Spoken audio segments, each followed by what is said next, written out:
Around 68 million years ago, something massive was patrolling the vast open plains and wide skylines of America.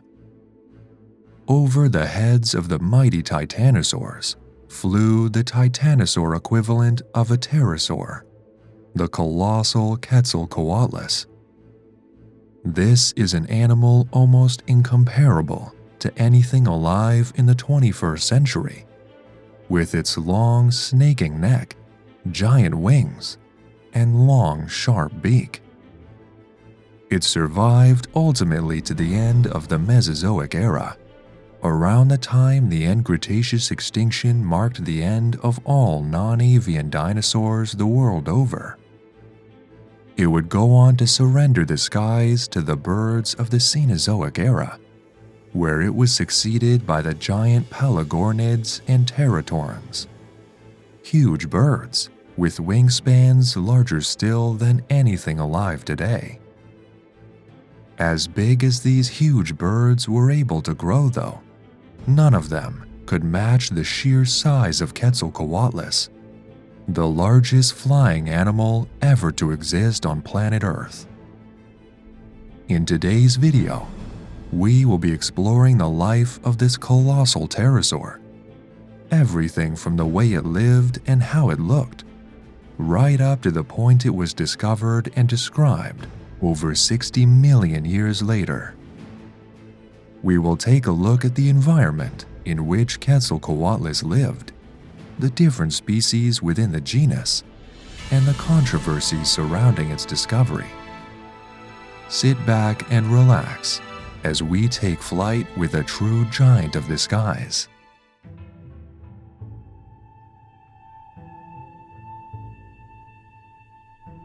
Towards the Cretaceous period, pterosaurs saw their evolutionary opportunity to blossom out into many strange new forms, unlike anything else the world has ever seen. Tiny bat-like pterosaurs fluttered around the forests at night. Filter-feeding pterosaurs sifted invertebrates from mudflats and lakesides. Ocean-going giants plucked fish from the waves as they soared, some of which were the proud owners of the most elaborate display crests used for signaling and attracting others of the same species. Some pterosaurs, however, went above and beyond in terms of size, the azdarchids. Among the azdarchids were pterosaurs both big and small, but some genera within the family were the largest flying creatures ever to take to the skies. The most famous of these, and the subject of today's video, was Quetzalcoatlus, the largest of the pterosaurs. Now we will go into the specifics regarding the diversity between the known species of Quetzalcoatlus shortly, but one important thing to note is the sheer size of Quetzalcoatlus northropi. This airborne colossus could reach over 8 meters from the tip of its beak to the end of its claws when stretched out in the sky, with a total wingspan of a whopping 11 meters on average. Early estimates put the animal's wingspan anywhere between 15 and 21 meters in width.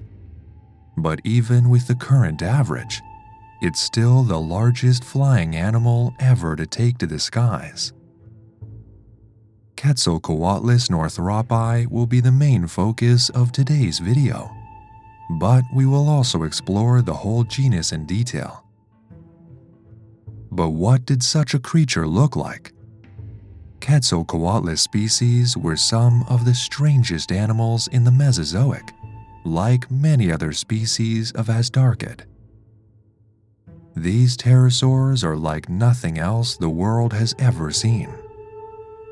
Modern reconstructions in paleoart have captured these reptiles in a wide range of poses, stances, and forms, but none of them are particularly recognizable against what the general public would think of as a pterosaur. When depicted on the ground, Quetzalcoatlus was particularly un-pterosaur-like. Walking on all four limbs, with the wings folded up and held out in front of it, it would have held its body upright like a modern bird. The long, thin legs would have stretched out behind it, which were mainly used for balance. The bulk of the animal's musculature could be found in the forelimbs, which were used to heave the animal forward on the ground. The incredibly long neck would usually have been held aloft, high above the creatures of the ground. In fact, when the pterosaur stood at its full height, with its neck held up, it would have been roughly the same size as a modern giraffe. Atop the neck was an incredibly large skull, with a long, sharp beak. This would have given it a superficial resemblance to a modern stork, such as Africa's marabou stork, whose beaks were very similar as a result of convergent evolution. Paleontologists know for a fact that Quetzalcoatlus species possessed a crest of some kind, but the exact structure of this is not currently known. Many modern depictions of Quetzalcoatlus show the animal with a generally short, rounded crest structure at the back of the skull. But perhaps further excavations and discoveries will eventually shed some light on this. In flight, the animal would have been very different. As the pterosaur took to the sky, using its massive limbs to push itself off the ground, it would have begun to initially hold its arms outstretched, revealing its amazing wingspan. Flapping those massive wings would have assisted it in gaining initial height in the air, before leveling out and soaring on air currents like a vulture. When in the air, the body would have been held horizontally, with the neck outstretched far in front of it. The thin hind limbs would have trailed behind the animal, with a thin stretch of skin creating a mini wing-like structure towards the tail to permit the animal extra control in the air. It must have been a breathtaking sight when airborne. Most birds, when migrating, fly at a height between 200 and 1,500 meters. We can usually still see these animals very visibly, depending on the species and height. And all birds alive today are exceptionally smaller than the average Quetzalcoatlus northropi.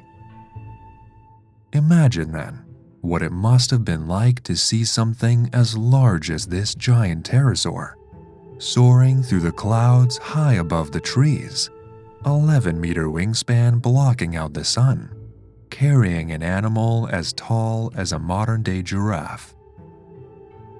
The degree of variation and size differences between creatures of the Mesozoic is truly awe-inspiring.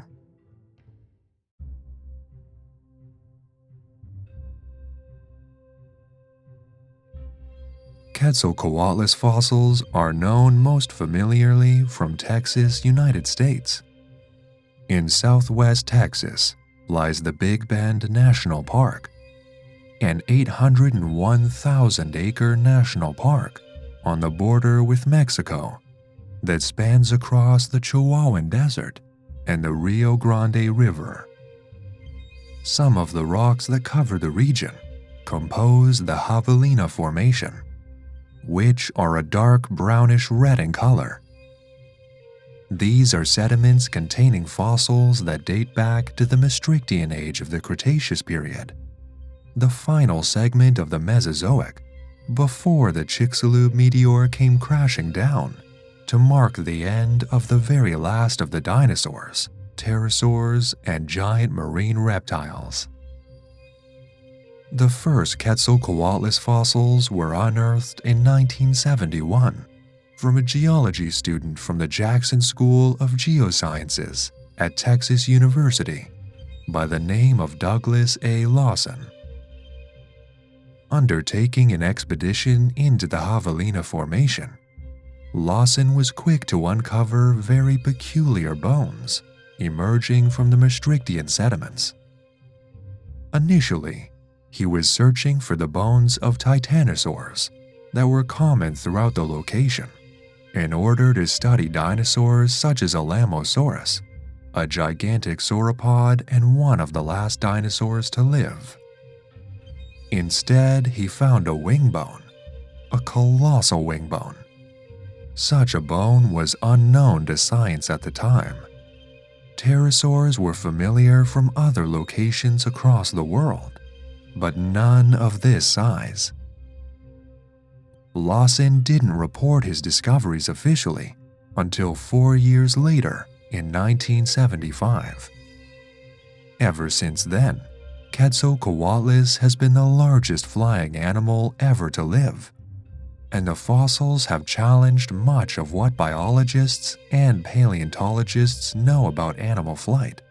But we'll cover that in further detail later in this video. Upon Lawson's first description of Quetzalcoatlus, he was met with superstition and controversy. One of the researchers from the same team rejected his initial size proposals of the wing bones, claiming that they were inconsistent with the dimensions of modern-day bird wings. Lawson then noted that Quetzalcoatlus was studied based on existing pterosaurs of a smaller size, which is pretty much airtight as far as modern paleontology goes. Quetzalcoatlus really was this big, and it really did exist with the proportions and dimensions eventually settled upon by Lawson.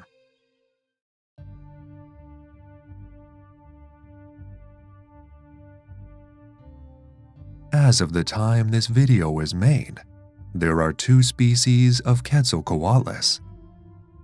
Quetzalcoatlus northropi, the undisputed giant of the skies, and Quetzalcoatlus lawsoni, a much smaller species which became known to science in 2021, long after Quetzalcoatlus northropi was initially described in 1975. Remains of Quetzalcoatlus lawsoni, about half the size of its much larger cousin, were actually uncovered from late Cretaceous sediments at the same time as Quetzalcoatlus northropi, and at the time were assumed by paleontologists to be juvenile forms of the original species.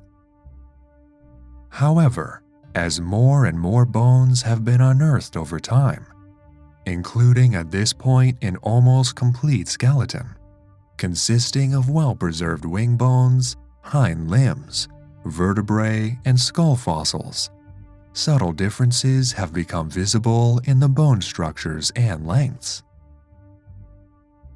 As with many paleontological subjects, there is much debate surrounding Quetzalcoatlus's status in taxonomical terms. The first Quetzalcoatlus northropi bones to be discovered in 1975 were not accurately and efficiently described until the revelations surrounding Quetzalcoatlus lawsoni came to light in 2021. Some paleontologists argue that, due to the fact we haven't discovered many wing bones from the larger species, that Quetzalcoatlus is too generic to even certify as a genus, and that scientists are showing wishful thinking by classifying Quetzalcoatlus northropi as an actual animal, unique in itself.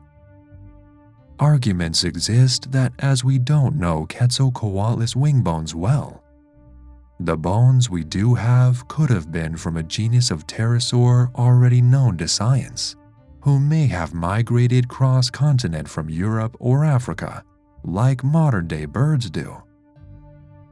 Similar bones have been unearthed in Europe, and several giant azdarchid genera are known from both Europe and Asia, as well as North America.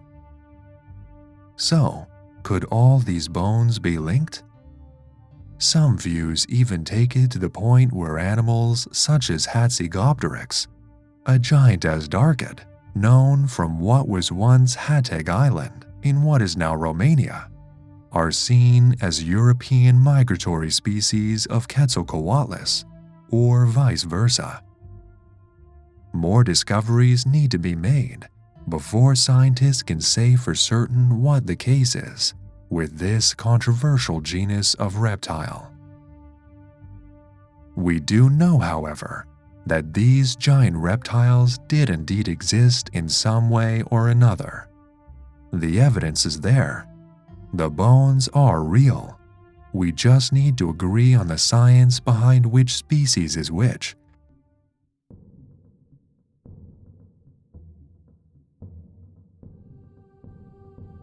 Quetzalcoatlus does not sound like a particularly familiar name amongst prehistoric reptiles.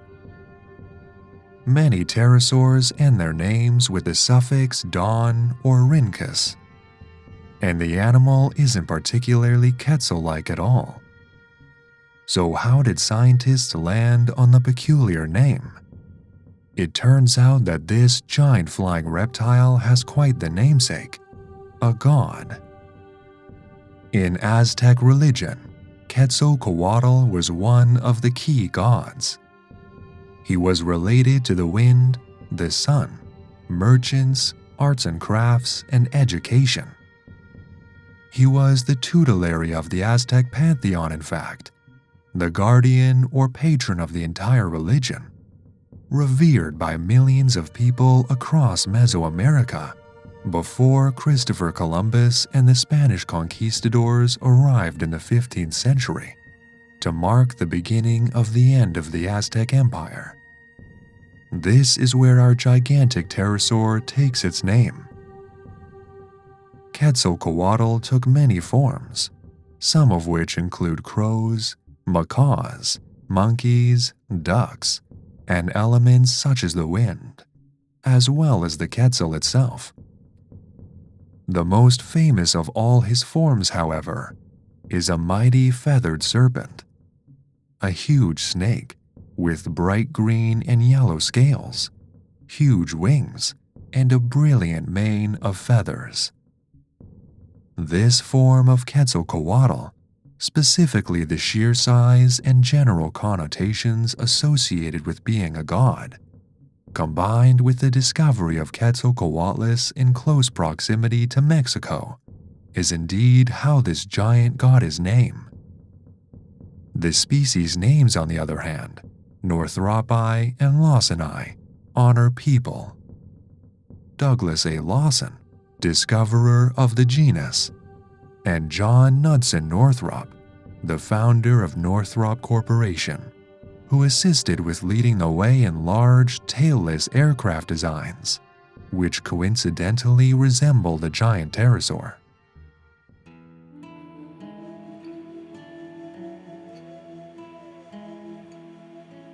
Due to the fact that limited Quetzalcoatlus northropi fossils have been unearthed, combined with the complete lack of extant animals which in any way resemble the giant pterosaur, it is difficult for paleontologists to discern exactly how such a creature lived.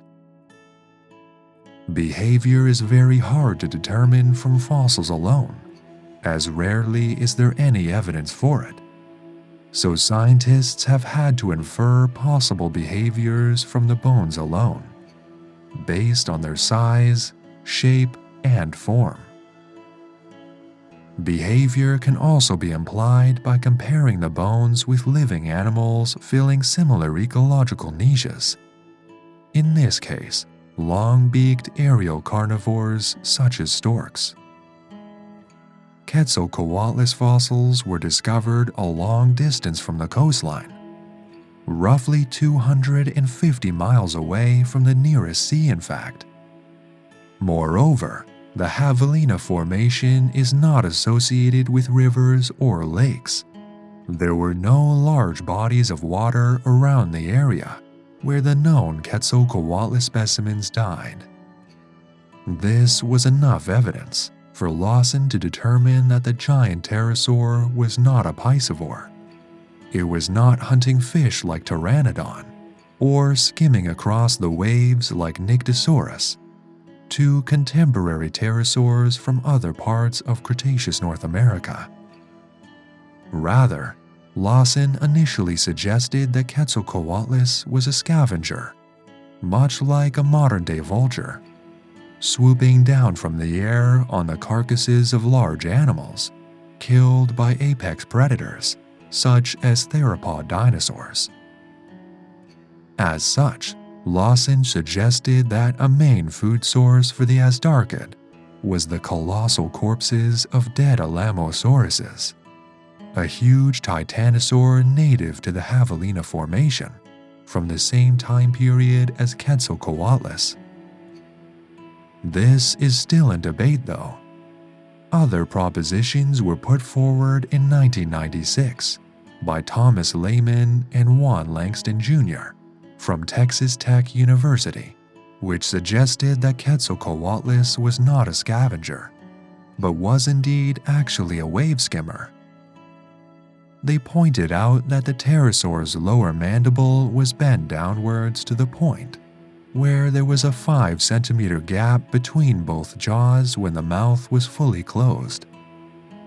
This is comparable to modern-day skimmers, American seabirds which are known to snap up fish on the wing when hawking over the surf, snapping shut their long lower jaw when they feel a fish at the surface. This in turn was contested again in 2007, when subsequent studies showed that the pterosaur was too large for this to be an energy-efficient way of feeding. The most up-to-date theory on Quetzalcoatlus's feeding habits comes from contemporary paleontologists Mark Whitten and Darren Naish, who acknowledge again that the remains of the giant pterosaur were located far from the sea. An ocean-going pterosaur would have no business appearing this far inland, unless it was feeding on a variety of different food sources like modern gulls do, for example. They also noted that the jaws of Quetzalcoatlus are in no way proportionate to modern skimmers, and that the pterosaur's beak, head, and neck would be ill-equipped to deal with the pressures of skim feeding. They then presented the most credible explanation for Quetzalcoatlus's feeding behaviors, that this giant pterosaur was an active hunter. Theoretically, no small to medium-sized vertebrate was safe when it came to a hunting Quetzalcoatlus. Able to scour the land from above on the wing to locate their meals, they could then fly down and pursue their prey. This included everything from baby sauropods to small reptiles and amphibians. When on the ground, they would be capable of swiftly catching up to their target due to their unique body plan suited to running across the ground. Then, when they caught up with their quarry, they would loom their long giraffe-like necks over the unfortunate tetrapod below, snapping it up in their colossal jaws. With a combination of unfamiliar looks and a looming, intimidating stance, Quetzalcoatlus would have been one of the most awe-inspiring sights of the entire Mesozoic Era, as it picked off small dinosaurs from the open plains of the Javelina Formation in the final days of the Cretaceous.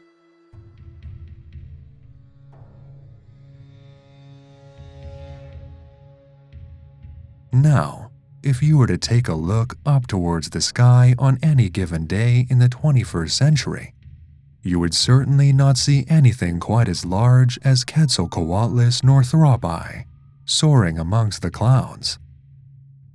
The largest flying animal alive today is the wandering albatross, a huge seabird native to the oceans and islands across the southern hemisphere. It boasts an impressive wingspan of 3.5 meters from tip to tip, massive by modern bird standards.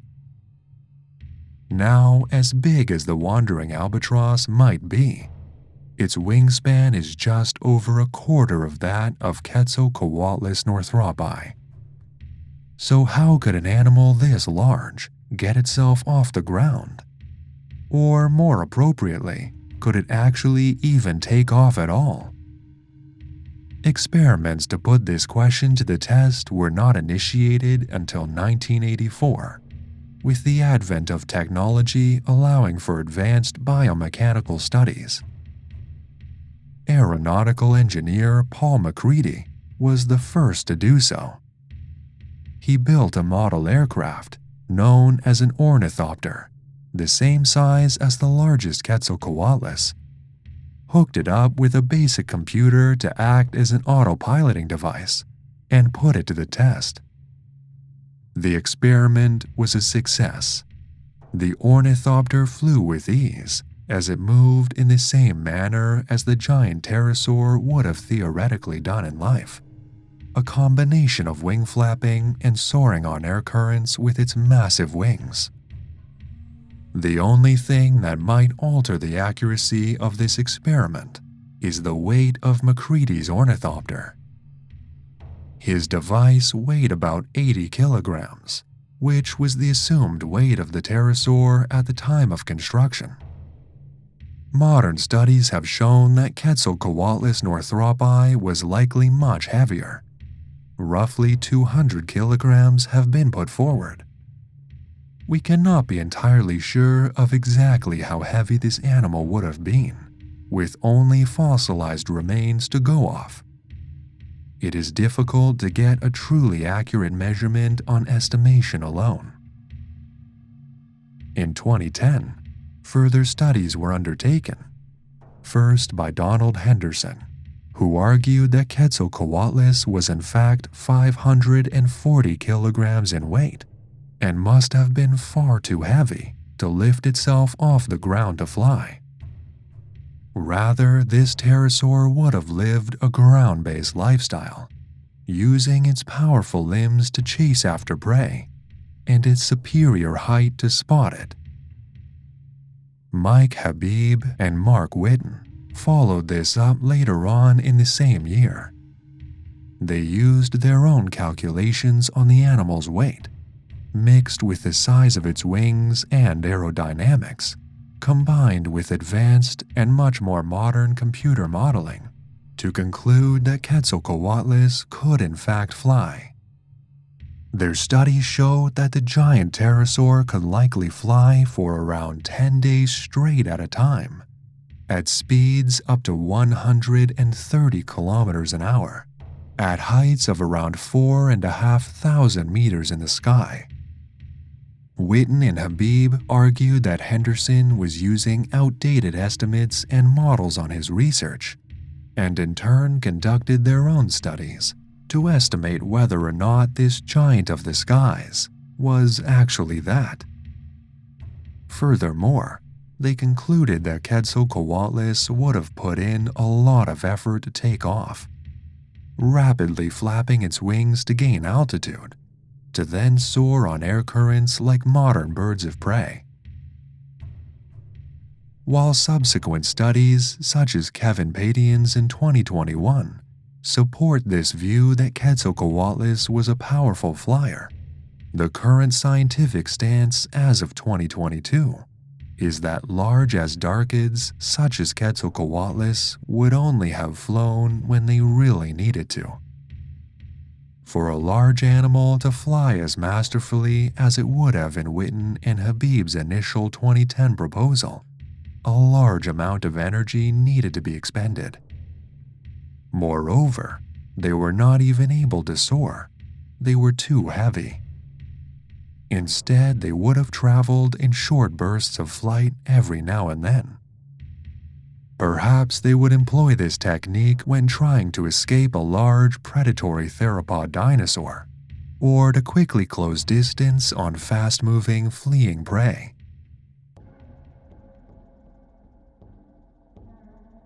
Many genera and species of azdarchid, that is, pterosaurs in the family Azdarchidae, where we find our Quetzalcoatlus, were not like many other pterosaurs.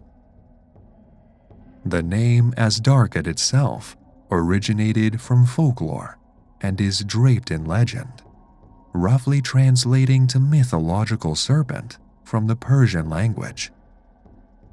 The telltale signs of azdarchid pterosaurs were both obvious and spectacular. Long, crane-like necks, which supported incredibly long, almost disproportionate jaws on the end of a relatively small head. Crests were usually either absent or small, but some species did have noticeable cranial protrusions that would have been used for display purposes in life. Many azdarchids were very large in size, and their wings were some of the most spectacular biological tools ever to evolve, many of which would have dwarfed the wings of modern-day bird species. Many azdarchids were just as well suited to a life on the ground as they were to a life on the wing, maybe even more so for the former. Their legs were long, and their arms were used as massive stilts, helping them push themselves after their prey, which usually consisted of small dinosaurs and other tetrapod vertebrates, such as lizards or amphibians. In comparison to the fauna of the 21st century, many azdarchid pterosaurs are some of the most unfamiliar vertebrate organisms ever to live. Nothing alive today even remotely resembles them. The azdarchids, as a wider family, were not just restricted to North America. By the time the late Cretaceous period rolled around, azdarchids had found themselves in many paleontological significant locations the world over, from the furthest reaches of South America to the other side of the world in northern Asia. Some of the pterosaurs represented in the family Azdarchidae are more well known than you might expect. We mentioned it earlier, but you may already be familiar with Hatzegopteryx, a huge pterosaur similar in size to the massive Quetzalcoatlus northropi that lived on what was once Hatteg Island in Eastern Europe. It is a genera that is becoming more and more well known to the general public, thanks to exposure in paleomedia and art. Most notably in the 2011 BBC documentary Planet Dinosaur, where Hatzegopteryx featured in the 6th and final episode.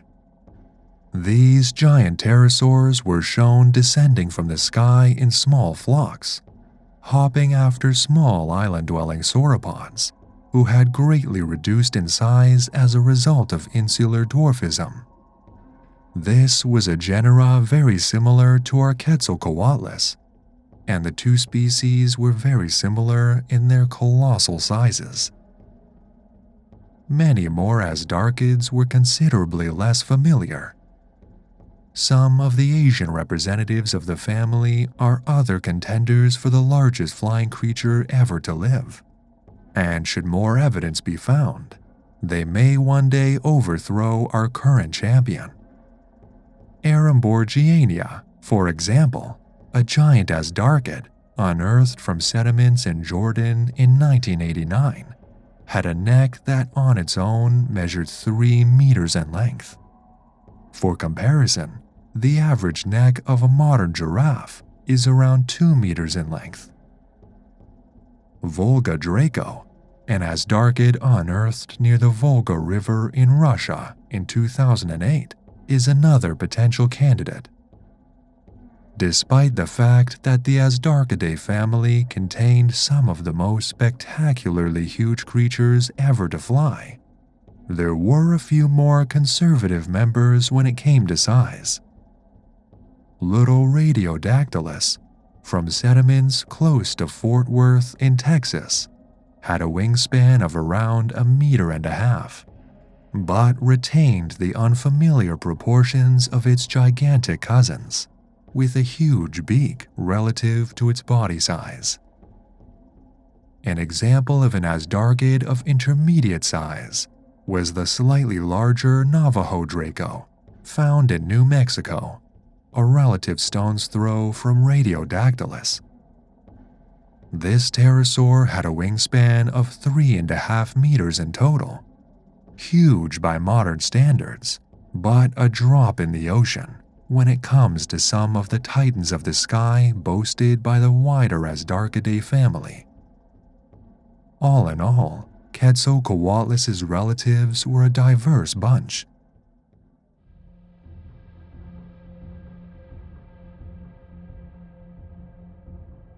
Earlier on in this video, we mentioned that Quetzalcoatlus bones were discovered in the Javelina Formation in sediments within Big Bend National Park. But what was the area like when our giant pterosaur was coursing the skies and plains of the late Cretaceous? Quetzalcoatlus would have lived in a wide open landscape of arid plains, with sparse woodland dotted across patches of the area.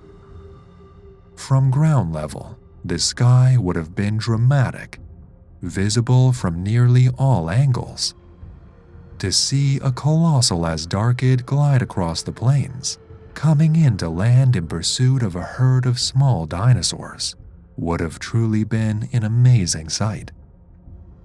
In terms of the vertebrate fauna of the Javelina Formation, the wide open plains gave rise to huge herds of the biggest dinosaur ever discovered in North America, the 30-meter-long saltosaurid titanosaur, Alamosaurus, the northern relative of the colossal Argentinosaurus, another iconic giant of the Mesozoic we have previously covered on this channel. Alamosaurus fossils are common in the Javelina Formation, and vast herds of the huge sauropod would have lived in close proximity and familiarity with the Quetzalcoatlus species. With plenty of space to grow and evolve, many dinosaur genera out on the Javelina plains were able to grow massive off of the plentiful food sources. Ceratopsians such as Torosaurus would have gathered, potentially in large herds, which were in turn preyed upon by the most famous dinosaur of all time, Tyrannosaurus rex. Among them were saurolophine hadrosaurs, such as Cretaceous, one of a couple hadrosaur genera, some of which are as yet unnamed. The Javelina Formation wasn't just composed of giants, however. Small theropods, such as Saurornitholestes and Troodon, stalked the land in pursuit of smaller vertebrates, lizards, fish, and perhaps the occasional early mammal. Rays swam in the sparse water covering of the region, and other pterosaurs would have whirled and looped in the skies above.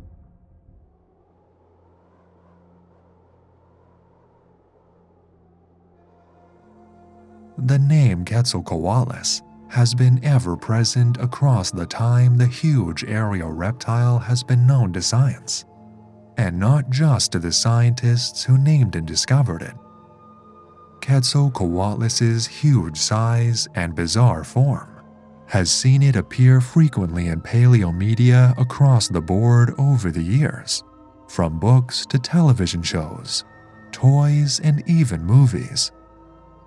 It is not uncommon to read about the azdarchid in books on dinosaurs and prehistoric life, citing it as the flying reptile as big as a plane. It's almost too amazing to be true. The thought of a giant dragon-like reptile gliding through the end Cretaceous skies has drawn the interest of a huge number of people, and with very good reason at that. Quetzalcoatlus was actually featured in a popular film very recently, and surprisingly it wasn't too bad of a depiction, Jurassic World Dominion, the most recent release in the Jurassic World sequel franchise, featured a short clip of Quetzalcoatlus landing and flocking across a lake in the evening sunlight. The pterosaurs are shown pretty much anatomically accurate, with a full coating of feathers and the classic long neck and jaws.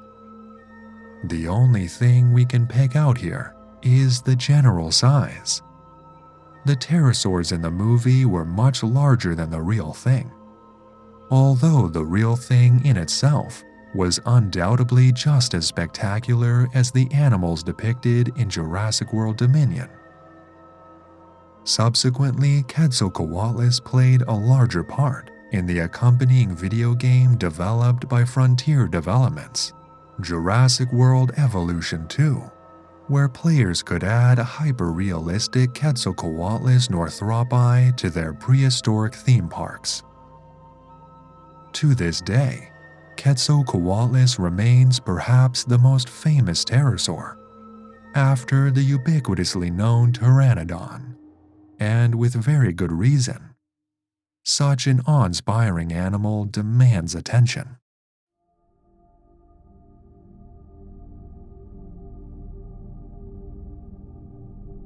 Quetzalcoatlus may be long gone from the skies of the North American plains, but its legacy lives on. Very few non-dinosaurian reptiles from the Cretaceous have had quite an impact on paleontology books and popular culture as this aerial colossus, which should give you an indication of just how special a find this was.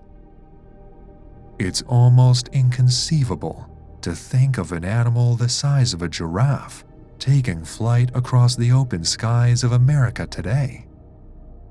America's largest flying animal in the 21st century is the California condor, whose wingspan stretches just under 3 meters across from tip to tip.